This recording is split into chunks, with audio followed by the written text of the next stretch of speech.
Alle gartee nyaata laafidan jedhe nyaata laafidan kanatti amma kaa gartee qalbiin keelee osoo akka hin nyaadhu jedhanii ammoo yoo gartee hin nyaadhu jedhe kun yoo gartee lubbuu kiyya na baasan amma waan biraa hin jiru garuu ammoo beela kee deemuu hin dandeessu karaa gargartee zallaquu hin dandeessu tiraanspoortii sii kennaa ni deemtaa nyaadhu jedhaniitiin gartee akkasitti nyaata na nyaachisanii ammas akkasiin gartee guyyaa afur natti taphatanii eega guyyaa lameen dura gartee akkasitti haala keessan nyaachisanii guyyaa sadaffaa fi afuraffaa yeroo an didutti dullaadhaan akkasuma yeroo an iyyutti gartee carqii afaanitti na cuqaaluudhaanii guyyaa afur akkasiin humna kiyya sin jiru laafadhee jira dhiina si akkasi gartee rajia akasi gartee guyyaa afur eegala taphatanii guyyaa afuraffaadha eega ani laafadhee gaggabee bakka wallaalee manatti nudu'uuf deema jedhanii fuudhanii akkasiin gartee karaa gubbatti nagatanii isaan halkan fuudhanii achitti na darbanii halganama ammoo gartee yeroo naannoo sa'a 3 kana namoota narratti gartee wal gahanii namoota narraa gartee haasawan akka nama gartee hirribaa qabuutitti yeroo sanitti uf beekeedha.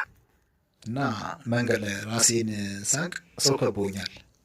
ክፉ ሰውም እንዳለ መልካም ሰውም አለ እና አንዱ ውሃም ጥቶ ምን ብሎ በቃ